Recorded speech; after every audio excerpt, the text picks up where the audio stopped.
Oh, good evening, everybody, and welcome back. Welcome to the Truth Hour. Here, that's what I'm going to rename this show. It is going to be called now the Truth Hour, or the Hour with Power. How's that? Well, anyway, welcome back to Talking Philly Sports with Matty B, here on the Edge of Philly Sports with your boy Matty B on this beautiful Monday, March the 18th, 2024. And I want to thank you once again for welcoming me back into your beginning of the Philadelphia Sports Week. It's my privilege and honor every week to be able to do this, and I don't take it lightly. And tonight, we're going to kick around some things. We're going to talk some Eagles. Yeah, that's right. We're going to talk some Eagles because Howie Overreaction season has begun. That's right, Overreaction. Because that's all this is right now. All the sheep out there, all the Eagles sheep, all the Eagle disciples, all the Howieites, whatever you want to call yourselves, are high-fiving each other, slapping each other's backs by saying such a great offseason. How can you determine that? All right? How can we sit here in mid-March after 1 week of free agency? Because the last time we spoke, it was the tampering period, but now we've entered full-blown free agency. But how can you high-five and be so vindicated and happy about 1 week into free agency when none of these players have actually stepped on a field? I don't get it. I don't understand the overzealousness when it comes to that. We haven't seen any of these guys play. And I'm a little concerned about some of the moves. And we're going to get into that a little bit here tonight. We're also going to talk Eagles culture on the program tonight because I failed to do that last week. I wanted to. But, the whole Bill Matt, well, actually it was the Tortorella suspension kind of prompted me to get, Bill Matz. He was a last-minute get. It kind of changed the course of the show there. But tonight I am going to double back to that, and I'm going to discuss some Eagle culture with you as we get ready for the next biggest stage of the offseason, which is the draft. We'll get into some of the culture stuff as well. We're also going to talk some Phillies. We are friggin' 10 days away from the start of the regular season. Yeah, March 28th. The Phillies will open it up at the bank, at the 20th anniversary season at Citizen Bank Park. How the hell is that place 20 years old? Man. We're gonna talk some Phillies as they're winding down their spring training. We're going to discuss some of the storylines that may or may not be prevalent for spring training. I don't know how you guys come out on the old spring training coin. Do you take anything for granted, or do you take anything for all what might happen down there? But there's some things that we need to talk about as a race for a roster spot is still ongoing. And right now it's a dead heat, if you ask me, and we'll get into all that. We're also going to talk the Flyers. Yeah, it's been a rough week for the Fly guys. A lot of goals given up, a lot of shorthanded goals given up, and a lot of losses as they continue to navigate themselves through this gauntlet. Shorthanded, down about 80% of their defensive core. Obviously the goaltending situation as we know it. And we're going to talk some Flyers, kind of recap the week that was, and get into some of the Flyers as well. So big night here on the program. And then a side note, before I get started on everything, the NCAA men's basketball tournament starts this week, and there are no Big Five schools in the NCAAs. What has happened to Philadelphia basketball?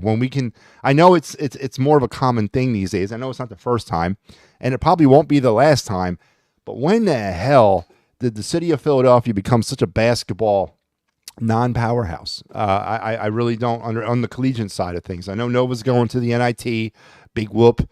That's the community college of the NCAA tournament. Everybody gets in, and I don't know what happened to Philadelphia college basketball, but the tournament begins and there's no Big Five representation, and that's somewhat depressing for a city that prides itself on basketball origins and all that. So. That just a side note. I just wanted to bring that up before we get kind of kicking it off. And with that being said, of course, let's kick it off the way we do every week, and that is with your day in Philadelphia sports history.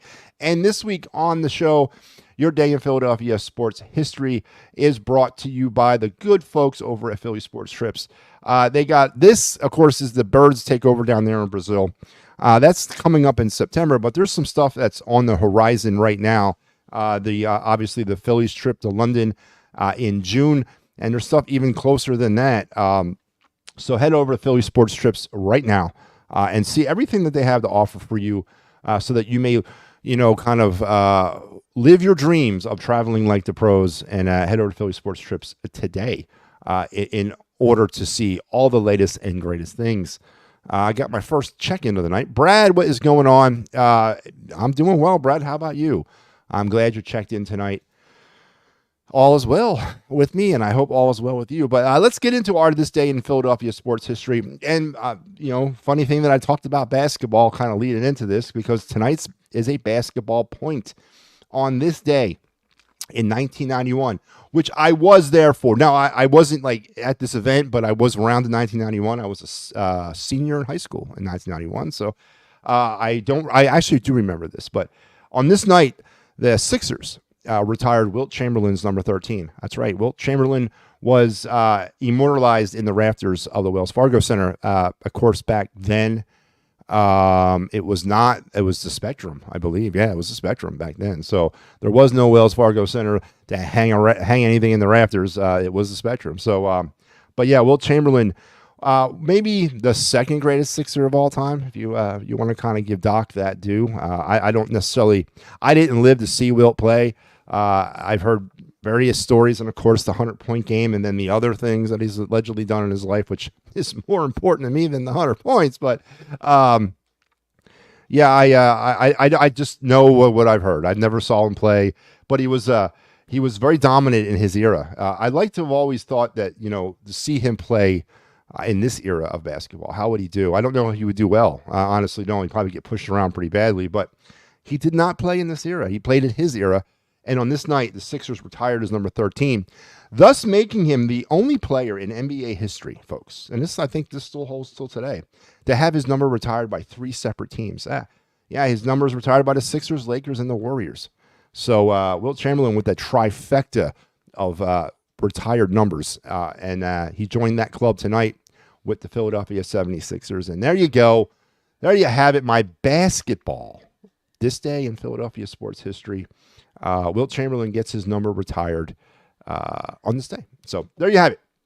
So, I talk about it all, right? I know, and I'm going to address the Sixers actually in real time, maybe at the end of the show, but if not, I definitely will talk about them at the beginning of next show, and I'll explain again. For those of you out there who don't know, I am on a gag order, a self-imposed gag order, in speaking about the Sixers until they get rid of Daryl Morey and Joel Embiid. So I am on said gag orders until those days occur. Now that gag order has evolved. A couple seasons ago, it was get rid of Ben Simmons. Then it was get rid of Doc Rivers. And then now it's morphed into get rid of Joel Embiid and Daryl Morey. And then I will talk about them again. So it keeps changing. They keep changing the standards. So do I. So don't blame me. But yeah, I will address the Sixers here very soon, I promise, though. How about the big Philadelphia Eagles signing Barkley, Pickett, Huff, Oren Burks, Devontae Parker, Devin White? Man, you did them all there, huh? CGJ is back with the Eagles. Yes.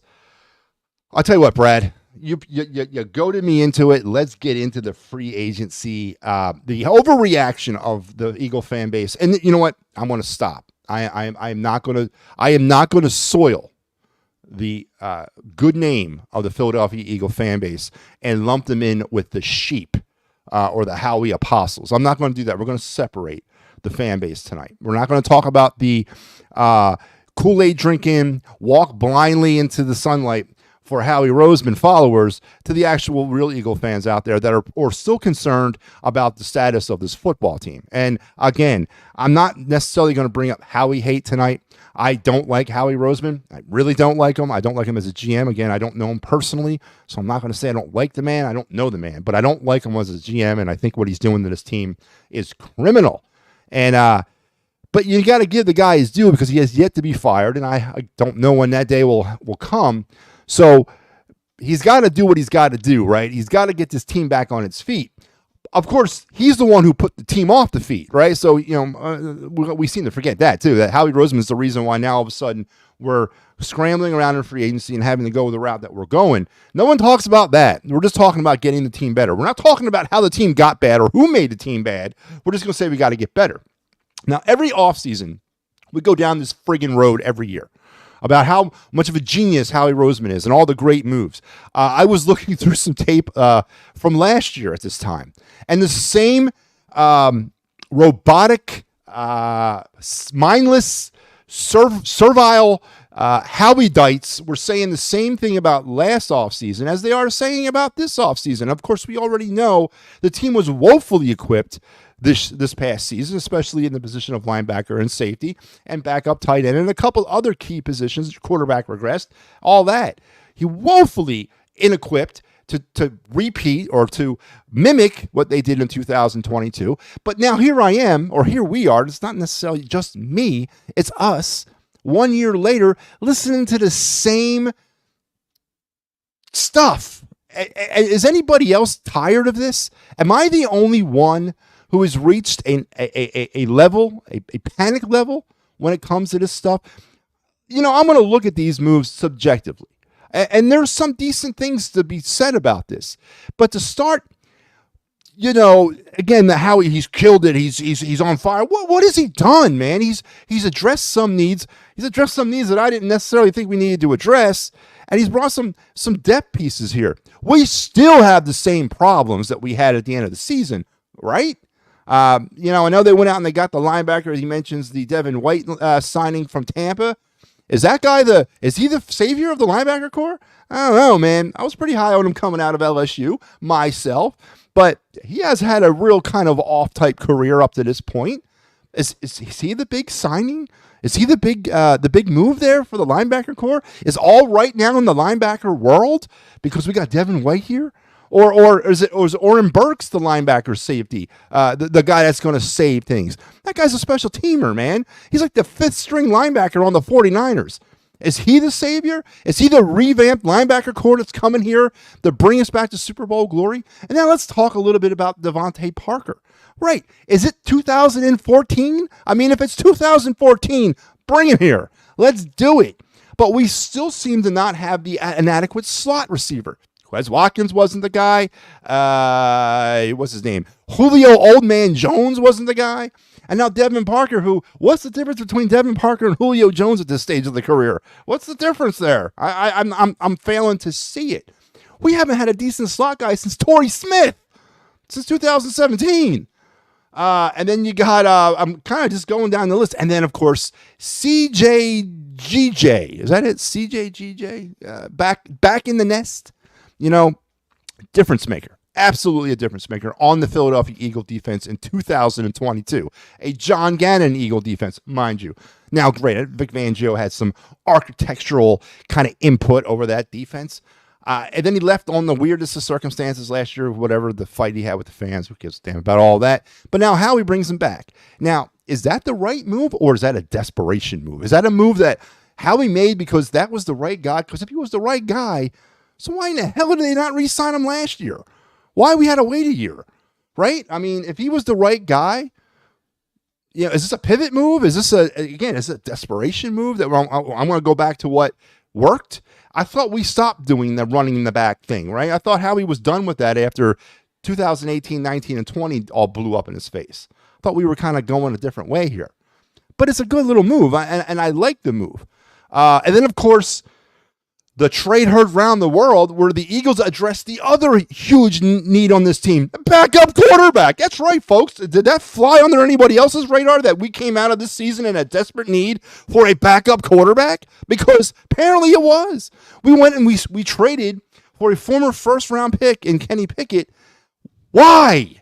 Why? What was wrong with bringing in a veteran to kind of hold down the job for Jalen Hurts? Now, couple things about the Kenny Pickett move that befuddle me, that confuse me, that make me sort of go, Well, first is why, of course. Second is Jalen Hurts the type to strike you to kind of, openly handle this type of, situation? This is not Marcus Mariota. This is not Joe Flacco. This is not, what are all the scrubs they've had here? Jeff Garcia. This is not a quarterback at the end of his career. It's a quarterback at the beginning of his career. This smells a lot like the Alabama situation that Jalen Hurts ran away from after he was benched in the national championship game. Right? Again, did anybody else see that not as a kind of a warning sign that maybe Jalen Hurts ain't going to deal with this regardless of what the organization's going to say about what Kenny Pickett's role is here? Do you think, did anybody do a psychological profile on Jalen Hurts to make sure he was okay? Because this sounds and feels and looks a lot like 2020. Remember that? Carson Wentz, who we thought had it upstairs, obviously did not. They go out and they draft Jalen Hurts, and that all kind of just happened the way it did. Now here we are again, a couple years later. Howie backs up the Brinks truck. Did he do it to the wrong quarterback again? And now we're going out and we're going to get another quarterback that's on the beginning part of his career.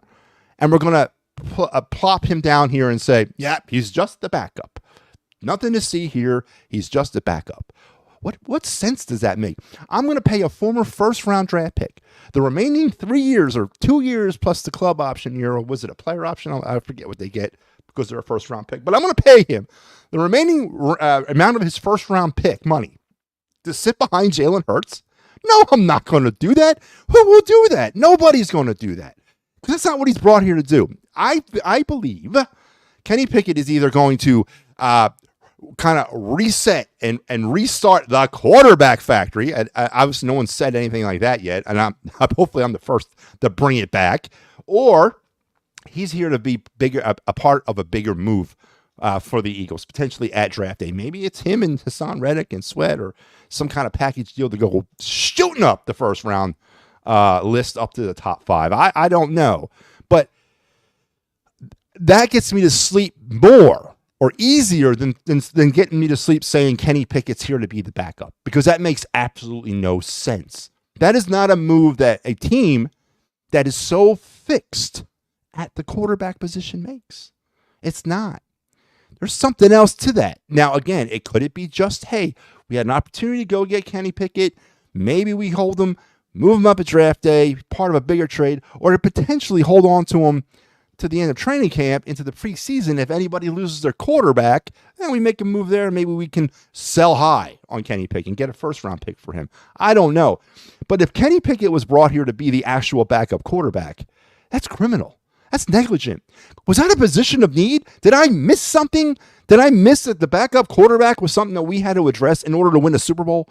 Was the backup quarterback out there not able to get off the field on third down? Was the backup quarterback out there not able to force turnovers? Was the backup quarterback out there not able to convert on third down unless it was a tush push? Was the backup quarterback out there not running RPOs? I thought it was pretty funny today, folks, when Kenny Pickett was doing his little press conference, and he mentioned one of the reasons that he's happy to be here is he's a local kid from Ocean Township. That's not really local. It's like an hour and a half away. Also, he said, what he said was one of the things that impressed him was the RPOs that the team runs. What year's footage was he looking at? Because it wasn't 2023. Jalen Hurts hardly ever was using the RPO last year. He was using the RPO in 2022. So, very interesting why Kenny Pickett's here. And, of course, very interesting why Russell Wilson is now the new starter in Pittsburgh, whatever. But yeah. So, listen. Howie's made some moves, right? He's made some moves. I'll give the man that. But to sit here and say that he's the best thing since sliced bread, let's get some high fives going. Let's dance around the Howie room. It's ridiculous because nothing has been proven yet. Nothing has been seen yet. Nothing has been put on the field yet. Saquon Barkley. Right? Great pickup. Great pickup. Are we going to run the ball 15 times a game like we did last year with another comparable type running back in DeAndre Swift? What's the change there, right? I'm not saying that DeAndre Swift is as good as Saquon, but I'm not saying he's any worse than Saquon, right? We all say, oh, it's the offensive line. They're running behind one of the greatest offensive lines in football. Well, doesn't that magnify every running back's ability? But yet, when he only runs the ball 15 times a game, who cares what line he's running behind? Because he's not running. So we brought Saquon Barkley here. Again, I said this last week with my initial reaction of the Saquon Barkley move. Is this signal a change in philosophy? Are the Eagles going to go to a run-heavy package? I don't think they are. But what else would it be? Because if you bring in Saquon Barkley here to do the same exact thing that you did with DeAndre Swift, you just threw some money out the window. For an older player, I would have held on to DeAndre Swift. So, I will give Howie Roseman the credit of making moves. That's it. That's what he's supposed to do. That's his job. But to sit here and say he's killing free agency at this point of free agency is mindless. It's cult-like devotion to a fraud, to a criminally insane fraud. No, I'm not talking about me. I'm talking about Howie, right? It's mindless devotion. It's borderline. Actually, it is psychosis. I mean, if you watch the other shows here, and listen, I am going to put them all in the same boat because every last single one of them on this network, every last single one of them has that cult-like devotion towards Howie Roseman. There's not there's not an objective view amongst them, any of them. The closest person that stands up and tries to say anything is friggin' Al. That's it. And he's kind of drowned out by the other two. So, but nobody else has the friggin' stones to stand up and say, you know what? Yeah, he's made some moves, but what the hell are we getting excited for? Nothing's happened. And by the way, this is still an incomplete team. There's still some major pieces to be replaced here. Brandon Graham was brought back for another year. Is that a leadership move? Is that to try to keep some continuity going because we lost Fletcher Cox and we lost Jason Kelsey? I don't understand that move other than to give the man his due. I guess it's nostalgia. Is that what we do here? We're trying to run the nostalgia. What about winning a Super Bowl? Is that what's not important here? We signed the punter. Hey, you know what? Hey, I'm okay with that. We got a decent punter. We got to hold on to him. Re-sign the kicker. Jake Elliott, best Eagle kicker we've had since Dave Eggers. I'll give you that. But the other moves, the moves that are listed down here by Brad, Barkley, Pickett, Huff has got potential. But right now, if you look at the Eagle depth chart, Huff is listed behind Brandon Graham. Granted, I understand that's not how it's going to go, but right now that's how the depth chart has him listed. Burks, special teamer. Devontae Parker. Don't understand what the obsession is with signing aging wide receivers on this team. I don't get it. I never understood the obsession of that. Devin White, who was a reclamation project, came out of LSU, all that in a bag of chips, never really kind of found his way down there in Tampa. Again, is he the savior to the line? Is it Devin White and Nakobe Dean? Woo! Let's go. We're going to New Orleans. Let's book the plane tickets today, folks, because Devin White and Nakobe Dean are going to anchor that revival of a linebacking core. I'm going to New Orleans tonight. Going to stake out my spot on Bourbon Street and my seats at the Superdome because that's all I needed to hear. Devin White and Nakobe Dean are taking us all the way. Because if that is the tandem, if that's what we're actually going to go with, what is the difference between what the stiffs we ran out there last year are? CJ, GJ, DJ, whatever he is. Good, solid upbringing or up-pick for the secondary. We need them. We need them bad. We need anybody back there that's competent. But he's just one piece. We need a whole new secondary. It's like we need a whole new linebacking core. So I will give you the credit, Howie, that you made moves. I'm absolutely going to give you that credit all day long. But I'd be goddamned if I'm going to sit around and sip from your big vat of Kool-Aid. I'll never do that. And the sheep out there, the Howie apostles, you should be I'm not even going to call them homers, man, because they're beyond homer. Listen. There's nobody that bleeds Philadelphia sports more than I do. But I am so tired of getting the wool pulled over my eyes. I'm so tired of being taken into the closet by the Philadelphia sports teams. I've seen through it. I've survived and gone through victim advocacy, and I am a whole man again. And I'm not going back down that road with them. But the sheep out here, the Howie Roseman sheep, because that's what they are. They're sheep. Meh, meh. That's all they are, because that's all they just, it's infuriating. It's okay to criticize him. It's okay to say he's not doing a good job. It's okay to admit that there's problems with this organization, and we're going to get into some of the culture issues here in a second. It's okay to be that way. Join me on the island. There's plenty of room. But you know what? For those who have the courage, and I'm speaking to you out there, fight back against the sheep. Fight back against the robots. Fight back against the apostles.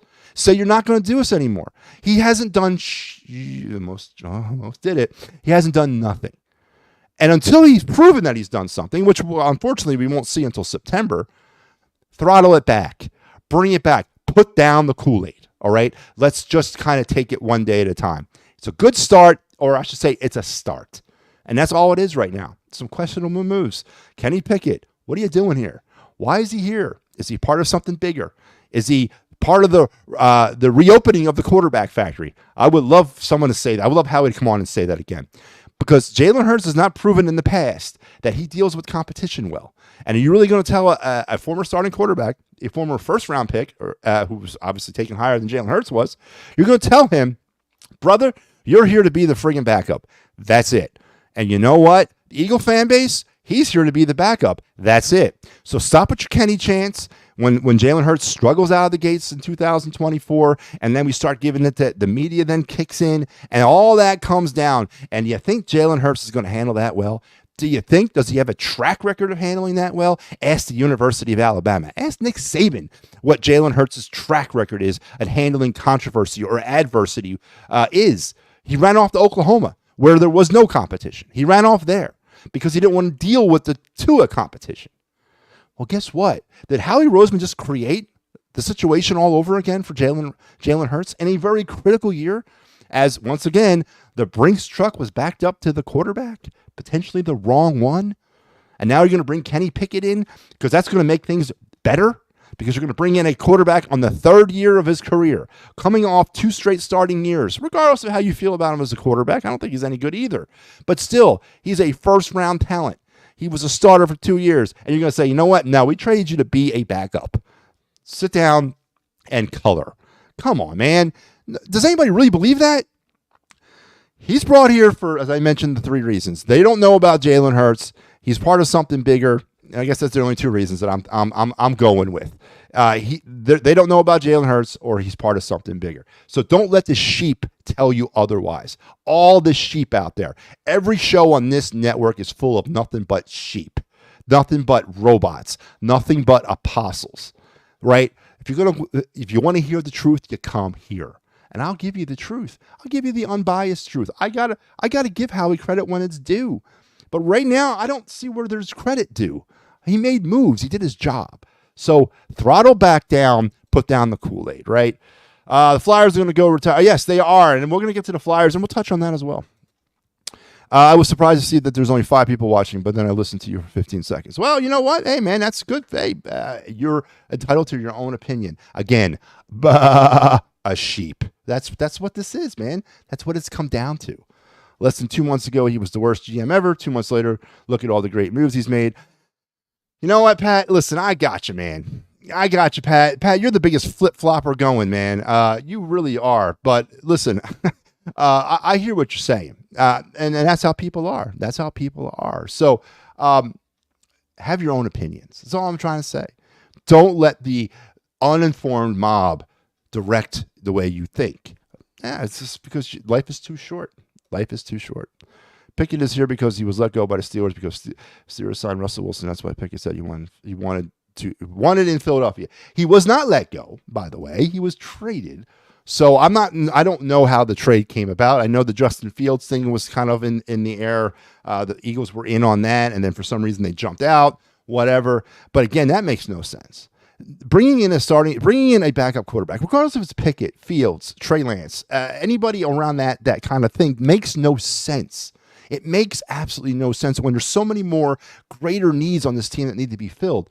Why are you bringing in a young backup, high drafted quarterback? What is that going to do? That is not an area of need here. We can fill that void every year with veterans. Why give your starting quarterback, who's got some maybe issues that he's dealing with himself, even more stress to deal with? Because you're going to bring in some kid that's probably going to challenge his job. That's why I heard they didn't go all in on Justin Fields, because there was a potential that he might take the job away from Jalen Hurts. Now, again, that's hearsay and rumor. I don't know. But I'm not even judging Kenny Pickett as a player. That's not what I'm doing here. I'm judging the optics of this thing.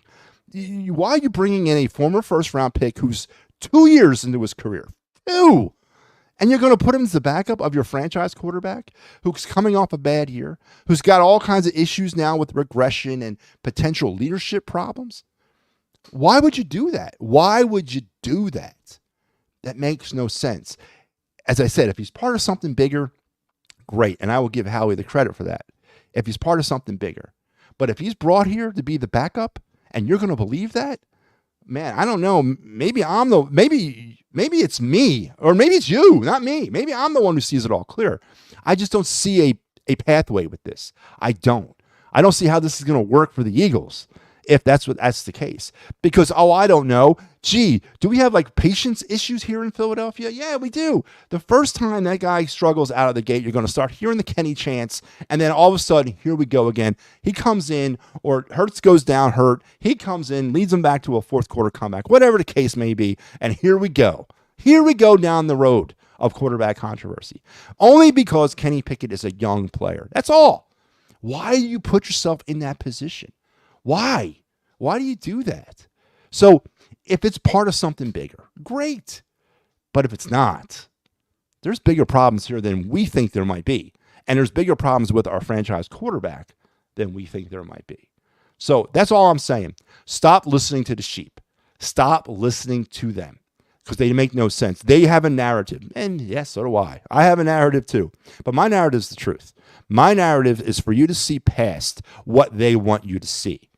See what the Eagles are in reality. And that is a incomplete team right now. Very incomplete. So with that being said, let's talk about the Eagle depth chart. If the season were to start today is week 1 of 2024. Here's what the Eagles would be shooting out there, right? Again, this is hypothetical. It's totally irrelevant because obviously this is not the first day of the season. There's a lot to do. But the Eagles will go out with this depth chart. Jalen Hurts is your starting quarterback, Kenny Pickett as his backup, and Tanner McGee as your third-string quarterback, right? You got Saquon as your running back, Kenny Gainwell, Lou Nichols, and Tyron Davis-Price. Who the hell are they? Right? So Kenny Gainwell's back.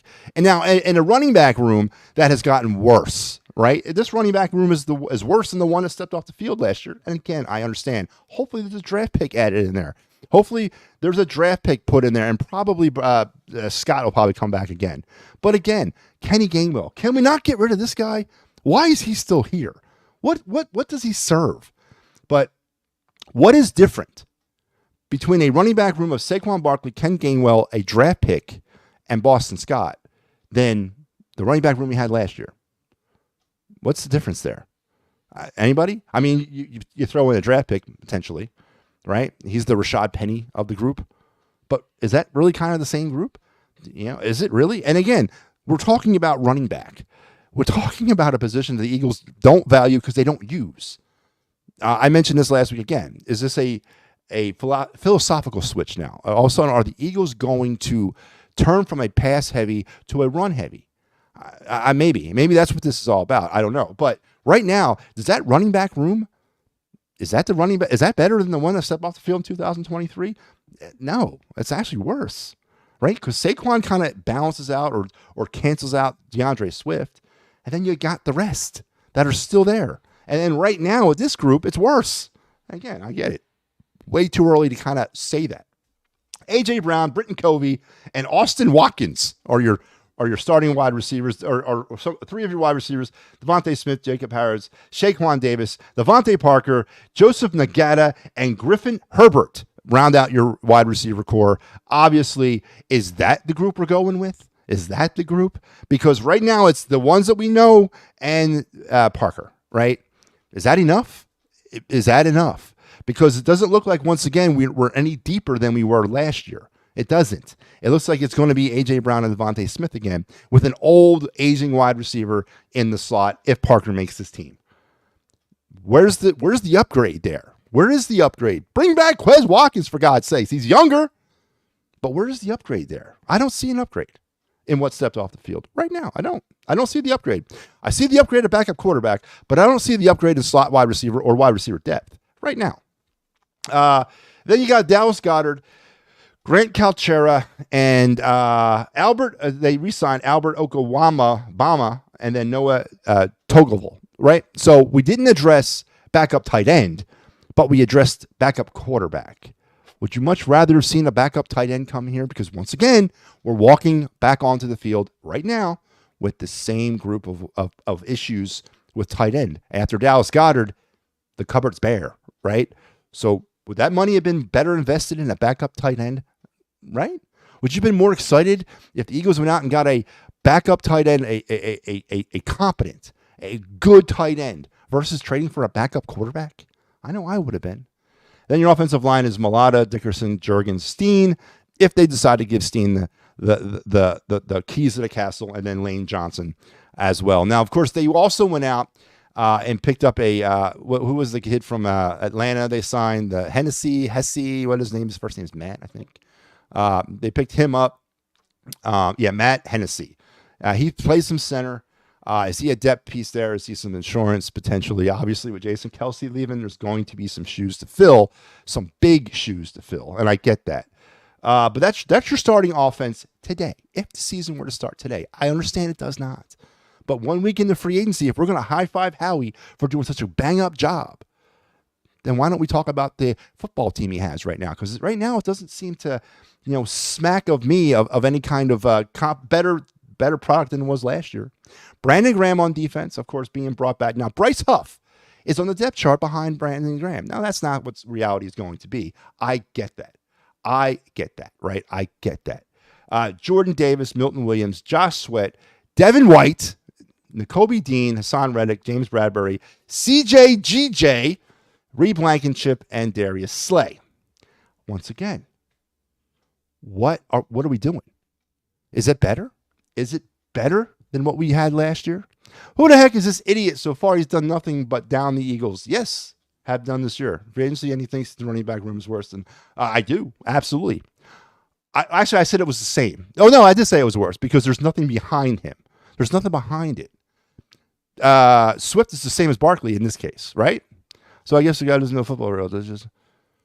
Oh, okay. Well, obviously you're a Howie apostle, right? You're a Howie robot. You sip from the fountain of the Kool-Aid, where the Philadelphia Eagles can do no wrong, right? That your GM is a super, animated character that does not do any wrong.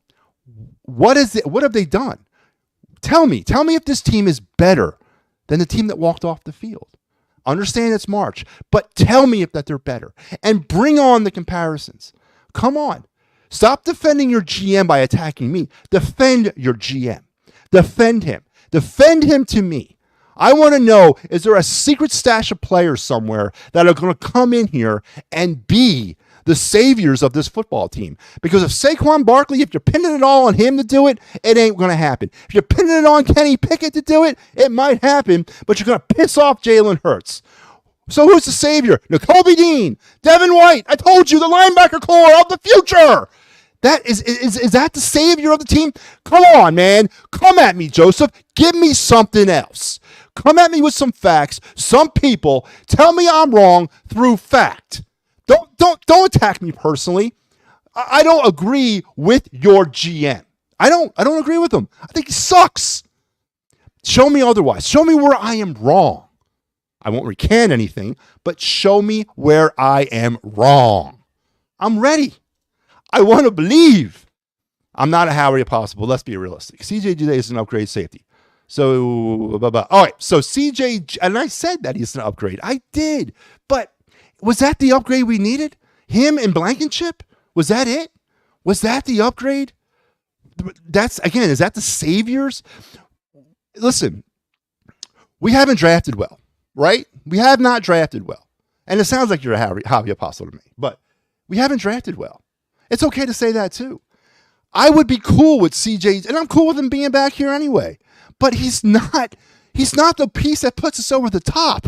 He's a depth piece at this point, right? Or he should be at this point. We should be using some of the draft capital that we've gotten. We should be going out there and finding better players. All right, we're just running it back with a guy that we know can work in a certain system. Now, again, he's never worked under Vic Fangio. He never has. So is that system going to work better for him? All I'm getting at is all this over-the-topness about Howie makes no sense to me because none of this has been proven yet. That's what I'm getting at here. And, of course, I hate Howie Roseman. Huffs, that's a signing with hopes he played 42% of snaps. Yeah, hopes. Yeah. That's pretty damn good. I would say it's a horrible signing as far as Barkley goes. He's much better than Swift because Swift couldn't block. So he's okay. So is that what you're looking for? A blocking running back? What, to save your quarterback? Again, is that what we're looking for here? I thought we had the greatest offensive line since sliced bread. Why do I want a blocking running back? I want a running back that can rush for touch the ball 30 times a game, 25 to 30, buck 25, 3 touchdowns a game, 2 touchdowns a game. Be maybe an option out of the backfield on the pass, right? That's what I'm looking for. I'm not looking for a blocking back. I don't want a fullback. Again, is it better or is it the same? And again, all I'm saying is before you want to bash me and support that criminal, negligent fraud of a GM, look at the facts, man. Not what they want you to look at, but look at what is in front of your face. Unproven players they brought in.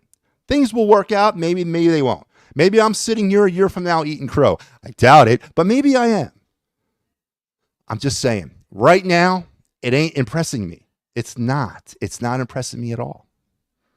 Howie isn't amazing. He's always had a fat wallet for free agency. And Daddy Laurie just conjured up an image that I don't think I can get out of my head.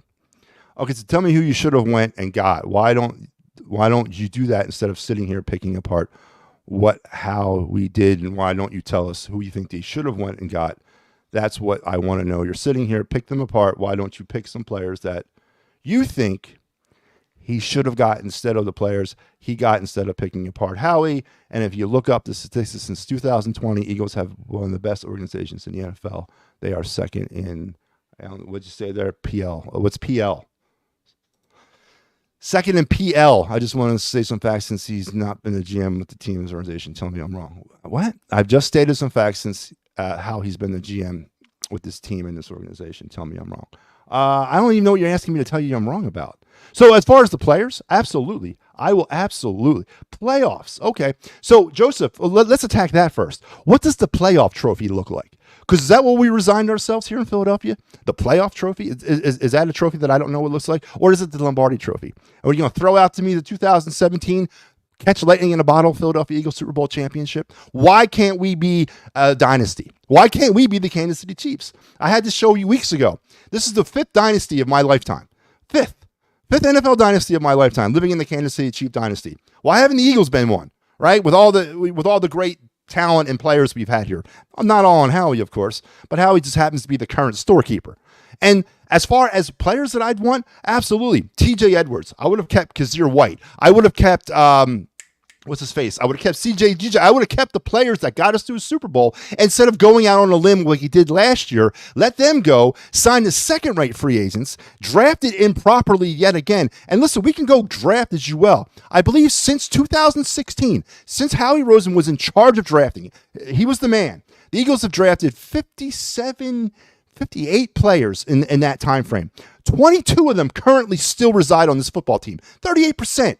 38%. 3 out of 5 first-round picks are still here. That's not that bad, right? All but 3 draft classes. All but 3 draft classes that Howie's been involved in currently have players that are still here through that class. All but 4 have been bust up and down.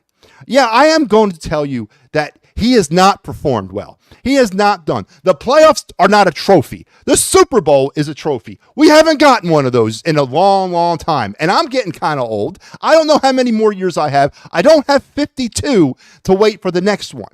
So you're asking me, picking Howie apart? The goddamn right I'm going to pick him apart till they fire that fraud. And you know what? Why I can do that? Because it's America, man, and this is my dime. Now come on here and help me out and debate with me, and that's great. But don't. What do you mean? Why am I picking him apart? Did you watch the Eagles last year? Did you watch that slop? And you're going to tell me not to pick apart the GM? You're going to sit here and tell me that the moves he made last year were good? Come on, man. What did you watch? What did you watch that I didn't watch? Come on. This is what I'm talking about, man. Accept the reality. Accept the reality. Yeah, it is. Actually, it is. In this window of winning, it is a very long time. We were coming out of the Super Bowl 52 as a win-now team. How many people said the Eagles were winning the Super Bowl in 2018? How many said they were going to win in 19? Maybe not so much in 20. How many said they were going to win in 23? Yeah, one is an awful, not that many compared to all the great teams that Howie Roseman has put down in front of us. So we can agree to disagree. But I'm going to tell you one thing, man. The team that's happening right now, the stuff that's right in front of my face right now, in black and white, I'm looking at it right here, is not much better than the team that walked off the field. Saquon Barkley is not the savior. Don't forget. We didn't run the ball last year. We did not run the football. We did not run an offense around the running back. Our offense was around the wide receivers. So you go out and you bring in a high-priced running back. Hopefully that's a change in philosophy, as I said. But right now I'm not buying it. Kenny Pickett, why is he here? Devin White, he's a reclamation project. We have no linebackers, but we're going to go out for a Class B type free agent in order to kind of put that thing back together again. Why not sign TJ Edwards last year? He had a Pro Bowl, all-pro season for the Bears last year. To go along with the Pro Bowl season he had with the Eagles in 22. It was a mistake to let him go. It was a mistake to let CJ DGJ go. It was a mistake to potentially give Jalen Hurts all that money again. So come at me with some more facts, man. Don't come at me with blind allegiance to the Philadelphia Eagles, because they deserve your criticism because you pour your heart and soul into them. And you shouldn't accept second-rate crap. And that's what we got here. Second-rate crap. That's all I'm trying to say. I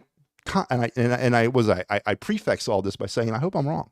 I do. I hope I'm wrong, but I haven't been wrong yet. So,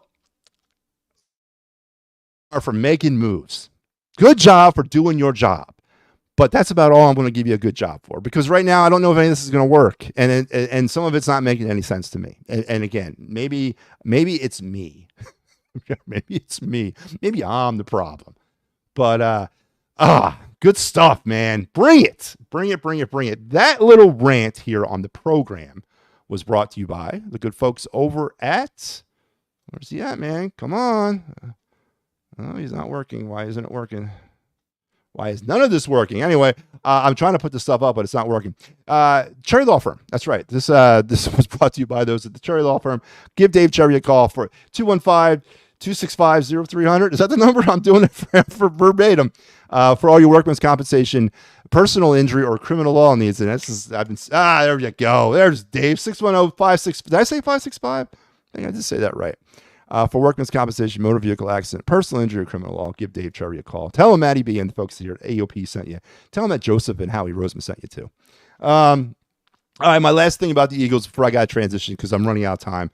Party on Broad. That's right. Your next dose of discipline is on its way here at 9 o'clock. 9 o'clock. So make sure you're tuned in for that. But my next topic here about Eagles culture, and then I'm going to move. Move off the Eagles here. But please don't stop. Keep sending the comments in. I see him, Joseph. I'll get to him in a second. Culture, right? Again, all this stuff we're talking about. Now, the Eagles heading into this draft. That's because, again, that's the next big prize on the horizon of the Philadelphia Eagles season is the draft. Now, I guess the updated draft list is they got their own first-round pick. They got 2 second-round picks. They got a fourth because they gave one up. They gave the third one up. They gave the third-round pick to Pittsburgh for Pickett. They got Pittsburgh's fourth back. And they got a fifth, they got 3 5s, and they got a 6. So 8 picks right now, but I think that list is going to change yet again. So the draft is on its way, and the Eagles have another opportunity to kind of right the ship, right? Howie Roseman's got to draft better. He's got to draft good. He's got to draft. And I heard somebody say earlier that he doesn't, or this person did not want to see draft picks for the future anymore. You don't want to see people drafting an offensive lineman because that's Lane Johnson's replacement 2 years from now. They want instant gratification and an impact player now. And I agree. That's what the philosophy of the Eagles needs to be. And then again, that's why I think, and I hope I'm right, that Kenny Pickett is part of that. That Kenny Pickett is part of an impact player move at the draft, because I can't see why the hell that guy's here. But the culture of this team, with all the weapons we may be able to bring in, and if all these free agent picks do work out, is there the right culture here? Do we have the right thing here? Right? Do we have the right man running the show? And I don't mean Howie, I mean Nick, right? Nick Sirianni has told everybody that he's not really the head coach anymore. Well, he said he's the head coach, but he really couldn't define what that role was. He said, and I quote, or I paraphrase, I'm going to pop into some offensive meetings and I'm going to pop into some defensive meetings, right? So he's going to let the offense run the offense and the defense run the defense. And I guess he's going to let special teams run themselves too. Maybe that's what he's doing. I don't know. But is the culture right? Does Nick Sirianni set the right culture? Does A.J. Brown, who now is going to be looked upon as more of a leader on this team, now with the loss of two leaders in Fletcher and Jason Kelce, is A.J. Brown ready to step up and be an actual leader? Or does he have an issue with that? Because right now, I'm not thinking he's much of a leader, right? You guys already know my definition of leader, right? I led in the greatest organization in the world for over 30 years. So I know what that's about. But, what kind of culture is here? What kind of culture is set for the revival of this football team? What kind of locker room is it really? We've heard all the reports, right? And AJ vehemently denied all that there's no issues inside the locker room. But we heard the leaks coming from Fletcher Cox. Now, is there something to that? And how does that get settled? Because you could have the great 85 Bears or what, the 18 Patriots or the 11 Patriots minus the, what year was that? 08-09 Patriots minus the Super Bowl loss. You have the greatest team in the world. If there's bad culture, if there's poison in that locker room, they're not going to do much. So what is the Eagle culture? Tell me. First of all, can we talk about the leaders, right? We lost two, right? We lost Fletcher Cox, Jason Kelce. So I understand the leaders to be Lane Johnson, Jalen Hurts, A.J. Brown, Darius Slay. Am I missing somebody? That's the four, right? Is that did I say Brandon Graham? If I didn't, he's the fifth. Is that enough? You got two veteran, really leaders in Lane Johnson and Brandon Graham. Do they lead that way? Does Lane Johnson command the locker room? He should. But what kind of culture is going on? What is afoot? So there's personnel issues or lack of personnel issues, and I think there's culture issues too, because I think the head coach sets the wrong culture. I do. I think I think the way the thing is run from inside is wrong, and I think that honestly, when you look at this thing holistically, there were more problems after 10-1 and then going 11-6 because of culture and locker room than there were on the field. I think the field problems were there, but they weren't apparently there for the first 11 weeks. But then all of a sudden they showed up for the last 7 or 8. And again, it's a mystery to me. Why is it like that? And we're going to find out. We're going to find out because obviously there's not been that many changes in the culture of this team. Nick Sirianni's still here. Howie Roseman's still here. A.J. Brown and Darius Slay are probably still going to be captains. Jalen Hurts is still here, and he's probably going to be a captain. What is that going to look like next year? So as we rebuild the personnel on this team, we also need to rebuild the culture here too, because there's more to 10-1 or 11-6 after 10-1 than just performance on the field. So I definitely think there's a culture issue, and there's personnel issues. There's all kinds of issues with this football team right now. I am 100% convinced of that. So here we go. I think he's got one in there. Did I already read this one? See, that's where everyone's expectations, and they think that every team can make it to the Super Bowl every year. Well, they can't. Your organization and players tell how hard it is to get out of the Super Bowl every year in interviews. I get you. I get you. I get you. I understand, Joseph. But you just cited a team right now that does it, the Kansas City Chiefs. And I can cite another team that did it for a lot of years, the New England Patriots. And I can cite another team that did it for a lot of years before then, the Dallas Cowboys. I can cite another team that did it for a lot of years before them, the San Francisco 49ers. I can cite another team that did it for years before them, the Pittsburgh Steelers. And the list goes on and on and on. My question is, why can't it be the Eagles? Right? We're Philadelphia Eagle fans. Who gives a rat's ass about what's happening in Kansas City? Right? Who cares? Who cares if it takes the Jacksonville Jaguars 80 years to get to the Super Bowl? Who cares about that? We should want the Super Bowl here more than anything else. And every year that it does not get achieved should be viewed upon as a failure, because that's the ultimate goal here, right? Is to win Super Bowls. Tell that to the Kansas City Chiefs. Tell that to the 80s 49ers. Tell that to the 70s Steelers. Tell that to the 2000s, or I'm sorry, the 90s Cowboys. The 2000s into the 2000 teens and then the 2000 somewhat 20s Patriots. Tell them to give up all their Super Bowls, because it was hard. No, they went out and did it every year or consistently every year because they were great and they were built correctly and they had awesome players and they had an awesome culture. I don't know where you're getting with this point. Should we accept that it's hard? Should we accept that every year that they fail because it's hard? Or should we accept they fail every year because they weren't good enough?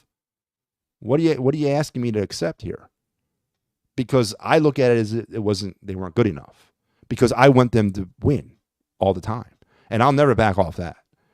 And you're damn right, that's what everyone's expectation is. And that's what everyone's expectation should be, to win Super Bowls every year. I don't want to hear about how hard it is. I don't want to hear how hard it was for the San Diego Chargers to do it, or for the Giants to do it, or for anybody else to do it. I don't care. I care about how unable the Eagles are of doing it. So don't come at me with that, man. That to me doesn't work.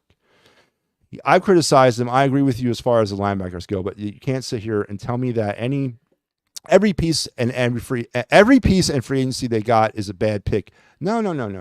I didn't say that. I said it's a work in progress, but on paper it doesn't. It's all about the over the topness about Howie and a high five and how he sees and he's killing it. That's what I'm attacking here, because he hasn't killed anything. He's made moves, yes. How good or bad those moves are, we don't know.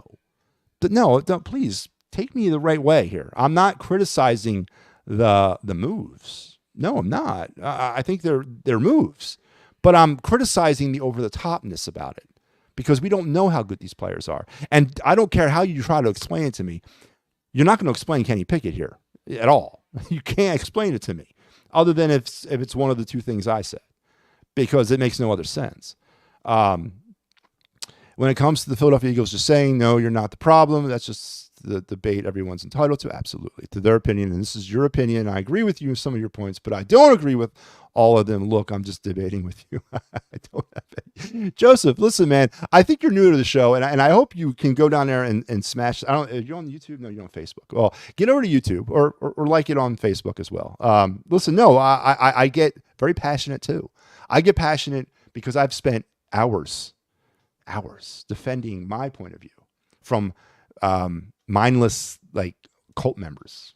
I'm not saying you're one of them, but I get, listen, you're entitled to your, and there's nothing personal here, man. It's all tongue in cheek anyway. It's sports, for God's sake. But no, please throw them at me, man. Throw them at me and I will swing and miss, or I will do my best with them. All right. But yeah.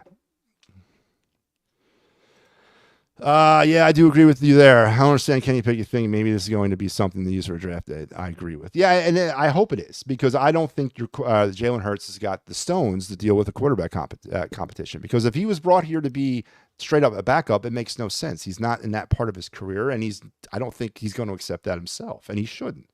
So you have a quarterback in Jalen Hurts who's got some problems right now. He's coming off regression. And I don't know if that's the way you motivate him, by saying, hey, look, we brought in this kid. He was drafted higher than you. He come off the last 2 years starting with the Pittsburgh Steelers.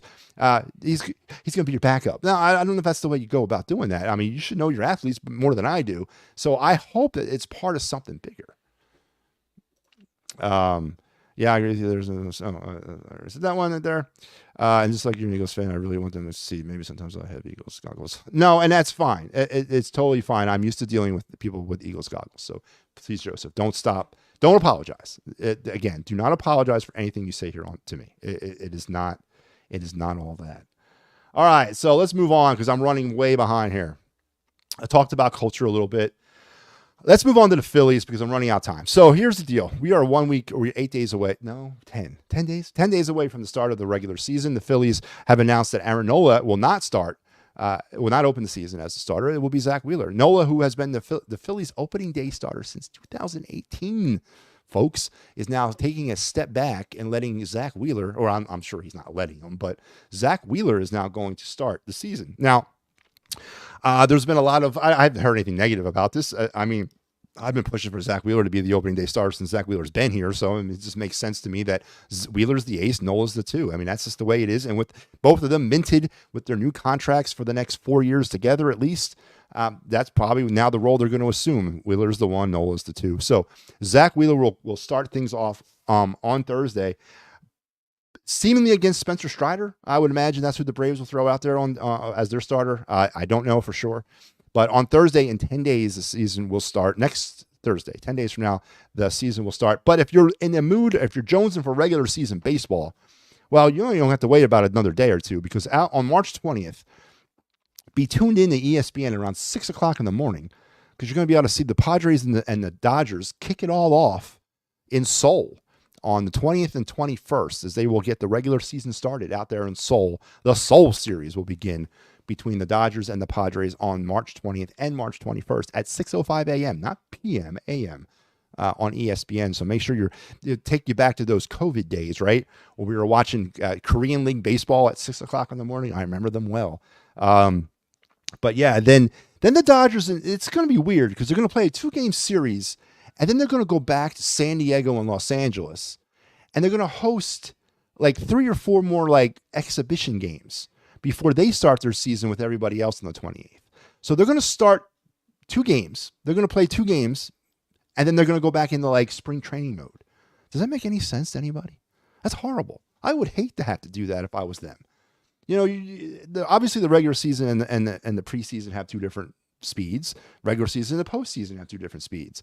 And now we're going to throttle up and then throttle back down. So, but anyway, that's what they're doing. And so it is what it is. But make sure you're tuned in because the Major League Baseball season actually kicks off on Wednesday in Seoul for 2 games. And then they're going to go back, and then everyone else is going to start on the 28th. And the Phillies will kick off the 20th year of Citizen Bank Park. That's right, opened in 2004. All right, so with that being all said, let's take a look at some of the springtime things going on. Some of the battles that I've been keeping an eye on, of course, this spring has been the hitting resurgence of Johan Rojas, or I should say the hopefully hitting resurgence of Johan Rojas. I get it, spring training. I personally don't take much here. There's some things you want to see. You want to see solid contact, right? I'm not asking him to hit 500, and then 20 home runs. I don't give a damn about that because you're hitting against such like diverse levels of pitching. From the beginning of spring training, you're hitting against guys that are not going to make the team. To the end of the spring, when you're hitting against guys that are just kind of knocking some rust off, getting ready for the regular season. But so you look for solid contact. You look for good defense from these position players. And Rojas threw 12 games, 38 at-bats. He's batting 184, right? He struck out 7 times. He's got 2 stolen bases. He's got a triple. Oh, he's got 2 triples. Double, 7 hits, 4 RBIs, and no home runs. He's walked once. So as Rojas is kind of battling for a starting job out there in center field, is that something? What I've seen has been pretty good. The defense has been stellar, of course. He's made some really good plays out there. And hitting seems to be better. Hitting seems to have, his stroke is a little bit more compact. He's got more of a freer, flowier swing, I guess, is the word I'm looking for. So, a 184 average in spring training, is that something to get concerned about? No, it's not. But with that being said, Kyle Schwarber is batting 113 through 11 games and 30 at-bats, right? He hasn't hit a home run yet, too. Yeah. And he struck out, what has he struck out? I just saw it 10 times. He struck out 10 times. Oh, no, he hasn't. 14 times. Kyle Schwarber struck out 14 times in 30 at-bats in the spring. So roughly half the time he's been at the plate, he has struck out. No home runs, batting 113. Yeah. So again, take this for what it's worth. But when you look at a guy like Schwarber, is it more of a preview of what we're going to see more than of him trying to work through some rust? There's the conversation of him leading off, starting to kind of pick up steam. I don't agree with him leading off. I never did, but obviously his spring, and again, does Schwarber have a personal agenda down in spring? Yeah, of course he does. All the veterans do. But, he's batted 30 times and he struck out 14 times. Do the fuzzy math. That's about half. It's literally a half the times he's been at the plate, he has struck out. And no home runs. So again, is Kyle kind of just getting us ready? He's getting us ready for another stellar batting average at the plate this year for him. But I guess it offsets when he hits 50 home runs. But yeah, not looking too good for Kyle Schwarber. Some of the battles, of course, that I've really been paying attention. Whit Merrifield batting 379 through 11 games, 29 at bats, 4 runs, 11 hits, 4 doubles, a triple, 2 homers, 7 RBIs. He's walked. He hasn't walked, and he's only struck out twice. Now, this is the kind of thing we're talking about, right? Obviously, the Phillies waited to the very end of free agency, the very beginning of spring training, to bestow Whit Merrifield upon us, but obviously looking for that bench piece. He's more going to be used more of a sixth man type thing in the NBA. I think he's going to be playing somewhere pretty much every night, just somewhere else. I don't necessarily look at him as a bench piece, so to speak. He's going to be like that sixth man off the bench type thing. He's not going to be like a pinch hitter. He's going to be like the guy that plays when you need a break. So that'll keep him busy. He's like the substitute baseball player, whatever they need him, he's going to go in there. But he's the perfect role for that. And again, I think the Whit Merrifield signing is more of an October signing than anything else. I like what he's bringing to the team. I think he's going to be a great addition going forward. Again, I can get the memories of Jake Cave and ending my season on his bat. I can get those out of my mind. But yeah, other battle I'm looking at, Dave Dahl. Again, not 2016, I get it. But you know what? I was pretty on board with bringing Dave Dahl in here to battle for a bench spot. 12 games, 27 at-bats, 6 runs, 8 hits, 3 doubles, right? No triples, 2 homers, 7 RBIs as well. 7 RBIs. He's walked twice and struck out 6 times, batting .296. Again, hitting the ball hard too. So I want to see that because, again, I think that the bench is a serious issue that needs to be upgraded, and Dave Dahl is definitely making a case for himself to be part of the opening day roster. And then the other player that's fighting for a job, I guess, is Christian Pache, because don't forget, Christian Pache and Jake Cave are both out of minor league options. What does that mean? That means if they don't make the roster, they get DFA'd, right? Now, they either go through waivers and nobody claims them, or then they come back and then they can be sent back down to the minors. But they don't have any minor league options currently on their current deal. They got to be released in order to be brought back on a deal. So Christian Pache is trying to make this team.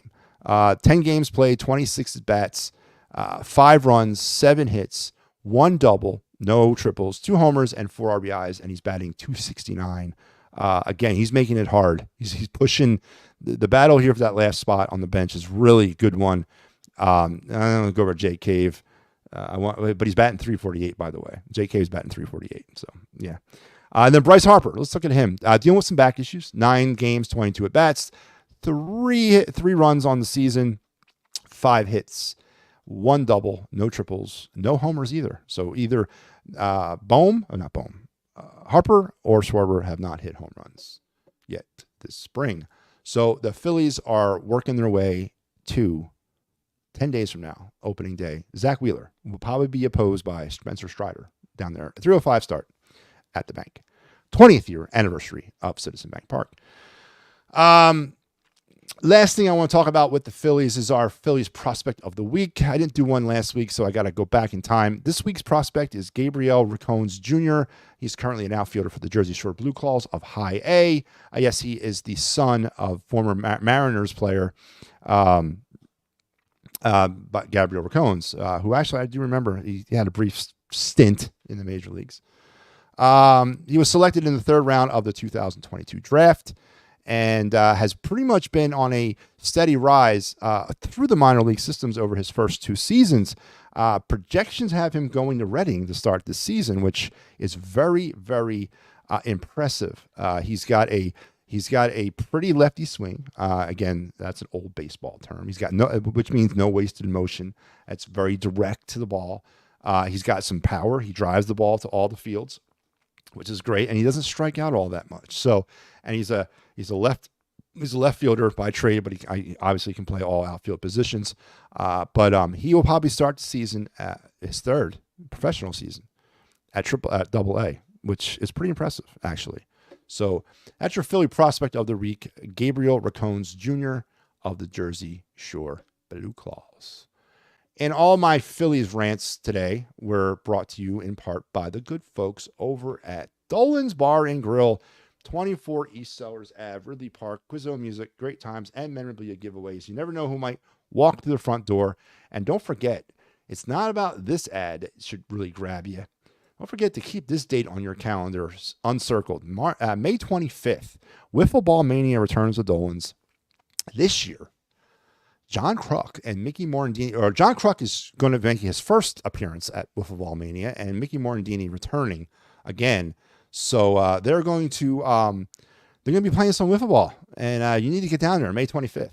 to Delco's down there in Delaware Park, or Delaware County. And that was my Phillies rant. And again, for those of you looking out for some Phillies stuff, the Fightins Final preview show, our post-game show, which is the Fightins Final, we'll be doing our preview show here very soon. Very, very, very soon. Be on the lookout for that. Of course, I am one of the big contributors of the Fightins Final, so make sure you're looking out. Let's wrap things up with your Philadelphia Flyers, folks. It has been night and day. Since the trade deadline of March 8th, the Flyers have kind of hit some bad luck. They have injury issues. Now they are down, trading Sean Walker. Defense has been kind of We're getting some shoddy goaltending from Sam Ersson. The offense has kind of taken a break. I mean, it really never was there to begin with, but the Flyers have kind of struggled since that trade deadline. And over the last week, let's take a look at what the Flyers have done. It has not been good. They beat the Sharks last Tuesday. They lost to the Maple Leafs 6-2. And they lost to the Bruins 6-5. Those were the games from last week. The Sharks game was a game that they really needed to come back and win after that thumping in Tampa, and then the suspension of Tortorella, and I kind of went over all that with Bill Matz last week. And then they played a decent game against San Jose, but one of my critiques of that game was they just couldn't seem to put the Sharks away. They were kind of skating with them, and you would expect the team like the Flyers, who are better on paper than the Sharks, to put them away, and they couldn't really do it. They ended up winning the game 3-2, but then they went into what was it? They went into Toronto, or they hosted Toronto, and just had another bad game. Sam Ersson, another bad game. Offensively, couldn't get anything going. Toronto skated right through them. Defensive breakdowns all up and down the ice. It was just a really bad thing to see. And then they go up to Boston, skated with Boston for about a period. Kind of gave the game away a little bit. In the 2 periods were pretty good, right? Third period, they gave it away, but then they came back and they just couldn't score enough. Didn't get good goaltending again. Defense was shoddy. Just a real up and down yo-yo type of week from a team that's trying to make a push for the playoffs. And it got me kind of thinking, obviously, when you look at this team, 4 out of 6 of their starting contributing defenders are now hurt. Obviously, we lost Carter Hart for the season. Sam Ersson is the guy. Maybe he can't handle the workload. Maybe he can. Maybe he's feeling the pressure. I don't know. But some of these numbers are a little disturbing, and I'm going to go over a couple of them. So far on the season, the Flyers are 34-26-8 for 76 points through 68 games. They are 28 for 215 on the power play. Now, obviously, when we look at this season, it's going to go right to that power play. That's 13% accurate. That is not a good power play no matter what, and that's not over the last week. It's over the last season. The Flyers have been shorthanded 216 times. They've killed 183 penalties for 84.7 effectiveness. They are being outscored by their opponents, 206-199, 3 goals to 2.8. Again, it's not hard to see where the Flyers are having their problems, but they're out shooting their opponents 30 on average 33.3 to 27.7 a game. They've scored 15 shorthanded goals, which I don't know how the hell they're doing that. They also are averaging 6.1 takeaways and 5.3 giveaways and 18.4 blocked shots. But here's the latest news. Since the March 9th Tampa game, the Flyers have been shorthanded 15 times, and they've given up 6 goals. That's 40% effective that teams have been on their power play against the Flyers through that stretch. They're also being outscored by their opponents 21-10. And that sums up what the problems of the Flyers have been this season or lately. They are their defense is taking a step backwards with the trading of Sean Walker and the injuries. Now, we knew that was going to happen. And then their penalty kill, which of course is a very defensive heavy type thing, has struggled because of that. They're not scoring goals, which they weren't really doing in the beginning, but now they're not getting the defense to support that, and they're not getting good goaltending. So the Flyers have an interesting week ahead of them next week. 4 games this coming week. Again, on the Clear the Ice, you make sure you're tuned in here. Me and Mike will be coming at you tomorrow post-game for the rematch against the Maple Leafs, and then Al and Pat on Thursday against the Panthers. Al and Mike on Saturday against the Bruins, and me and Pat will wrap you up on Sunday against the Panthers. So the Flyers, another important week, and as they go into this week right now, and this is as of tonight, they are still third in the Metro, 76 points. They are holding service over the Washington Capitals and the New York Islanders, who are right behind them in the Metro at 73 points. And then, of course, if they were to fall out of that third slot, then you got a logjam in the wild card between Tampa and Detroit. So this race is definitely not over yet. The Flyers, do they have the horses to get to the end? Do they have the defense to get to the end? Do they have the goaltending to get to the end? I don't think they have the goal scoring, which they haven't had all year. But, is the end nigh? Are we seeing the beginning of the end of the Flyers? I said that this 7-game stretch, starting with Tampa and running all the way to that Islanders or that Ranger game next week, was going to be telling about whether or not this team was going to make the playoffs. And so far, it was the game against Toronto, between Toronto and the Rangers. There was those 7 games. We're going to be telling me if they're going to make the playoffs or not. And right now, I ain't seen them make the playoffs. And again, is that a bad thing? I'm not really sure that's a bad thing. But definitely not a good week for the Flyers as they're reeling a bit. Hopefully they get the ship righted here against the Toronto Maple Leafs tomorrow night. So, again, make sure you're here because we got you covered on Clear the Ice, the Flyers post-game show here on the Edge of Philly Sports. Let's see what we got. Ellis, my main man. Yes, Phillies are around the corner. I hope to see you back on the Fightins final this year, Ellis. Hope you're joining us as you did the last 2 years. So, but yeah. That's it, folks. Wow. A spirited show. Howie Roseman. Overreaction season has arrived. Don't be an apostle. Don't be a robot. Don't be a sheep. Look at the picks subjectively, or look at the signings subjectively. Look at the moves subjectively. And remember, nothing's been proven yet. He's made moves. That's his job. Don't forget, he created the mess in the first place, too. So throttle back and form your own opinion about some of these picks or some of these moves. Some of them are a little confusing, but yeah, don't fall into the trap that are set by so many Howie apostles. We talked some Phillies, 10 days to opening day, 20th season at Citizen Bank Park. Zach Wheeler is the official starter of the season. He should be going against Spencer Strider. That is an unofficial announcement. I'm just saying that I think that's who it's going to be. It'll be the Phillies and the Braves on March 28th at the Bank. The Bank's 20th season. Spring training battles are heating up. Dave Dahl, Christian Bachet, Jake Cave, and to a maybe lesser extent, Johan Rojas really, really pushing for some roster spots on this team as we get down to the wire. Kyle Schwarber, no home runs, and has struck out literally half the times he's been at bat this spring. Is it a preview of what's to come, or is it old-fashioned spring training? I don't know. And some Flyers reeling as they go through this gauntlet, down on defense, down on goaltending, still not getting the scoring. Penalty kill is now suffering. Power play has never been there. Are the Flyers starting to kind of like wobble a little bit off the rails? We'll see as they continue their drive towards the playoffs. But listen, folks, it's been a great honor and a privilege to come at you one more time this week. I hope you guys have a great week. Can't wait to see you next week. Make sure to be looking out for everything here on the Edge of Philly Sports and all that we have to offer. What do they say? That's right. They say that is the news, and I'm out of here.